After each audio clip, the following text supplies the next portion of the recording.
Hi అండి, నమస్తే. Welcome to SMB kitchen. ఈరోజు నేను చేస్తున్న రెసిపీ సన్న కాకరకాయల ఫ్రై అండి.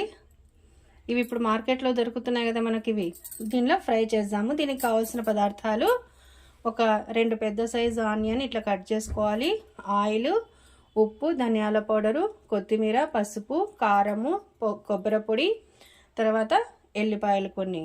ఇప్పుడు దీని విధానము చూద్దాం. ముందుగా ఒక మిక్సీ జార్లో ఎల్లిపాయ కారం కోసం అండి, తర్వాత ఉప్పు, టేస్ట్కు సరిపడ ఉప్పు, ఒక టేబుల్ స్పూను కొబ్బరి పౌడరు, తర్వాత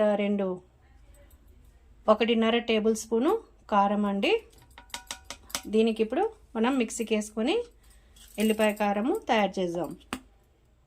ఇదిగోండి ఎల్లిపాయ కారము ఒక గిన్నెలోకి పక్కకు తీసుకుందాము. ముందుగా స్టవ్ పైన ఒక కడాయి పెట్టుకొని స్టవ్ ఆన్ చేద్దామండి. కడాయి హీట్ అవ్వాలి. కడాయి హీట్ అయిన తర్వాత ఆయిల్ వేద్దాము. 2 పెద్ద టేబుల్ స్పూన్ ఆయిల్ అండి. ఆయిల్ హీట్ అయిన తర్వాత ఆనియన్ వేద్దాము, కట్ చేసిన.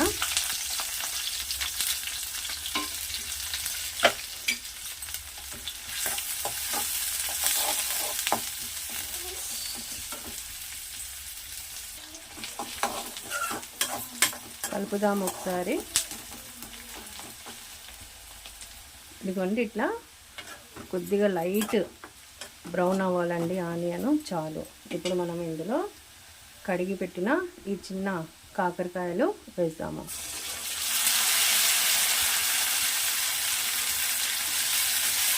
కలుపుదామండి.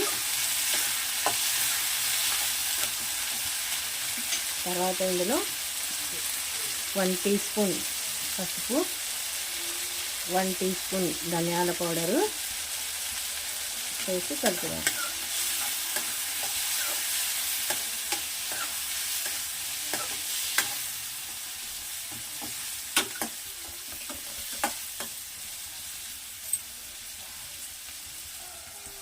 కొద్దిసేపు ఒక 10 సెకండ్స్ మూత పెడదాము. ఇప్పుడు మూత తీసి కలుపుదామండి.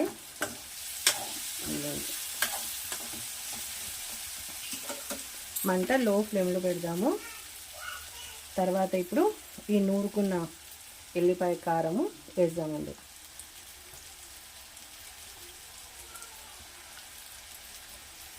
ఇట్లా వేసేసి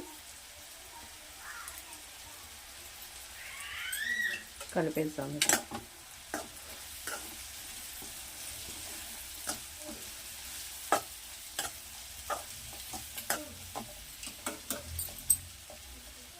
ఇప్పుడు మళ్ళీ ఒక 10 సెకండ్స్ మూత పెట్టేద్దాము. సరే, చూద్దాం. ఇదిగోండి టేస్టీ సన్న కాకరకాయల ఫ్రై అండి. చాలా టేస్ట్గా ఉంటుందండి. ఇప్పుడు దీనిపైన కొత్తిమీర కొద్దిగా వేసుకుందాం. ఇట్లా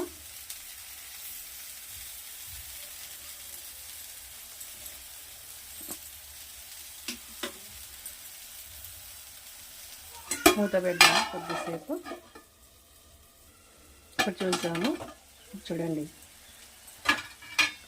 సన్న కాకరకాయ ఫ్రై రెడీ అయిపోయిందండి. ఇప్పుడు వేడిగా సర్వ్ చేసుకుందాం.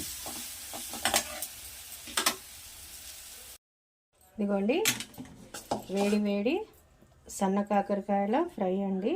చాలా టేస్ట్గా ఉంటుంది. మనం ఇది రోటీతోనైనా చపాతీతోనైనా తింటే సూపర్గా ఉంటుందండి. చాలా టేస్ట్గా కుదిరింది. మీరు కూడా తప్పకుండా ట్రై చేయండి. నా ఛానల్ సబ్స్క్రైబ్ చేయండి, లైక్ చేయండి. Thank you.